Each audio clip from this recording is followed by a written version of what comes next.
तो आज का डीप डाइव हमें लेकर चल रहा है प्राचीन भारत के उस दौर में जिसे अक्सर स्वर्ण युग या गोल्डन एज कहा जाता है। हाँ। अपने हाथ में जो नोट्स हैं वो यूपीएससी की तैयारी के लिए बनाए गए हैं, यानी एकदम सटीक जानकारी।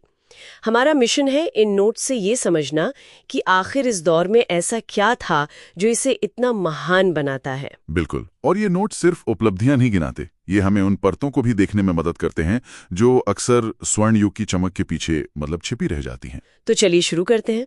जब भी स्वर्ण युग की बात होती है तो कालिदास का साहित्य, आर्यभट्ट का विज्ञान, ये सब दिमाग में आता है। लेकिन सवाल ये है कि इतनी बड़ी उपलब्धियों की नींव क्या थी? ये सब हवा में तो नहीं हो रहा होगा? आपने बिल्कुल सही पकड़ा। इसकी नींव थी एक बहुत ही व्यवस्थित और कह सकते हैं मजबूत प्रशासन, एक ऑर्गेनाइज्ड एडमिनिस्ट्रेशन। हाँ, एकदम। सोचिए, ये आज के सिस्टम जैसा ही था। पूरे साम्राज्य को भुक्ति यानी आज के राज्यों में बांटा गया था, जिसका मुखिया उपरिका कहलाता था। अच्छा। और हर भुक्ति को आगे विषय यानी जिलों में बांटा गया था, जिसे विषयपति संभालता था। तो एक पूरी हायरार्की थी। बिल्कुल। इस तरह की व्यवस्थित संरचना ने ही उस विशाल साम्राज्य को स्थिरता दी, जिससे कला और विज्ञान को फलने फूलने का माहौल मिला। ये तो समझ में आता है, एक स्थिर सरकार ही तरक्की का माहौल बना सकती है। लेकिन इन्हीं नोट्स में एक शब्द है जो इस सुनहरी तस्वीर से मेल नहीं खाता, विष्टि। विष्टि। इसका मतलब बलात् श्रम था। ये तो उस स्वर्ण युग की धारणा पर एक बड़ा सवाल खड़ा करता है ना? ये एक बहुत जरूरी बिंदु है। विष्टि का मतलब था अनिवार्य अवैतनिक श्रम, मतलब फोर्स्ड लेबर, जिसे राज्य अपने कामों के लिए इस्तेमाल करता था। ये हमें याद दिलाता है कि इतिहास कभी भी सिर्फ सफेद या काला नहीं होता। हर स्वर्ण युग की अपनी जटिलताएं होती हैं और ये उनमें से एक थी। बिल्कुल। मतलब कला और विज्ञान की प्रगति अपनी जगह थी, लेकिन समाज का एक हिस्सा इसकी कीमत चुका रहा था। एक तरह से हाँ। अब अगर शासकों की बात करें तो नोट्स में समुद्रगुप्त का नाम सबसे पहले आता है, जिन्हें विंसेंट स्मिथ ने भारत का नेपोलियन भी कहा। हाँ, कहा है। लेकिन दिलचस्प बात यह है कि सिक्कों पर उन्हें वीणा बजाते हुए दिखाया गया है, एक महान योद्धा जो एक संगीतकार भी था। और वो सिक्के अपने आप में एक कहानी है। उन सिक्कों से हमें उस दौर की आर्थिक समृद्धि का भी पता चलता है। अच्छा। नोट्स बताते हैं कि सोने के सिक्कों को दिनार और चांदी के सिक्कों को रूपक कहा जाता था। एक शक्तिशाली शासक का कला प्रेमी होना और अर्थव्यवस्था का मजबूत होना, ये सब एक दूसरे से जुड़ा हुआ था। और ये कला सिर्फ सिक्कों तक सीमित नहीं थी। नोट्स के मुताबिक वास्तुकला में एक क्रांति आई।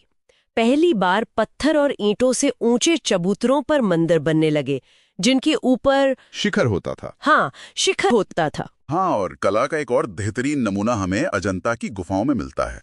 यहाँ एक आम गलती को सुधारना जरूरी है, जैसा नोट्स में भी बताया गया है। क्या? गुफा संख्या 16 और 17 की जो अद्भुत चित्रकारी है, उसका मुख्य विषय बुद्ध के पिछले जन्मों की कहानियां यानी जातक कथाएं हैं। अच्छा, तो ये बौद्ध धर्म से जुड़ा है। हाँ, तो यहाँ हमें धर्म और कला का एक गहरा संगम दिखता है। और यही संगम हमें उस दौर की सोच में भी दिखाई देता है, जहाँ एक तरफ कला में इतनी गहराई थी, वहीं दूसरी तरफ विज्ञान यानी दुनिया को समझने का तरीका भी नई ऊंचाइयों पर था। बिल्कुल। नोट्स में आर्यभट्ट का नाम इसी सिलसिले में आता है। और एक मिनट, ये तो कमाल की बात है। मतलब उस समय कोई ये हिसाब लगा रहा था कि पृथ्वी अपनी धुरी पर घूमती है। हाँ, यही तो बात है। ये तो गैलीलियो से सदियों पहले की बात है। बिल्कुल। शून्य का आविष्कार, पाई के मान की गणना और ये कहना कि पृथ्वी घूमती है, ये सिर्फ एक वैज्ञानिक खोज नहीं थी, ये उस समय के पूरे ब्रह्मांड के नजरिए को चुनौती देना था। सच में ये दिखाता है कि उस समाज में ऐसी क्रांतिकारी सोच के लिए कितनी जगह थी। सही बात। और ऐसी बौद्धिक ऊंचाई हमें एक और महान शासक चंद्रगुप्त द्वितीय के समय में भी दिखती है। नोट्स बताते हैं कि उन्होंने पश्चिमी भारत में शकों को हराया और शकारी और विक्रमादित्य जैसी उपाधियां धारण की। शकारी मतलब शकों का नाश करने वाला। हाँ, तो ये सैन्य और बौद्धिक दोनों ताकतों का संगम था। तो इन सबको जोड़कर देखें तो तस्वीर ये बनती है कि गुप्त काल वाकई में कला, विज्ञान और प्रशासन में महान उपलब्धियों का दौर था। इसमें कोई शक नहीं। लेकिन विष्टि जैसी प्रथाएं हमें याद दिलाती हैं कि इसे एक तरफा नजरिए से नहीं देखना चाहिए। बिल्कुल सही। और ये डीप डाइव एक दिलचस्प सवाल के साथ खत्म होता है।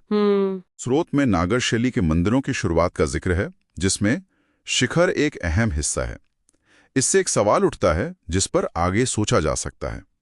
उत्तर भारत की ये मंदिर वास्तुकला शैली कैसे विकसित हुई और ये दक्षिण की द्रविड़ शैली से कैसे अलग है, जो अपने विशाल गोपुरम यानी प्रवेश द्वारों के लिए जानी जाती है।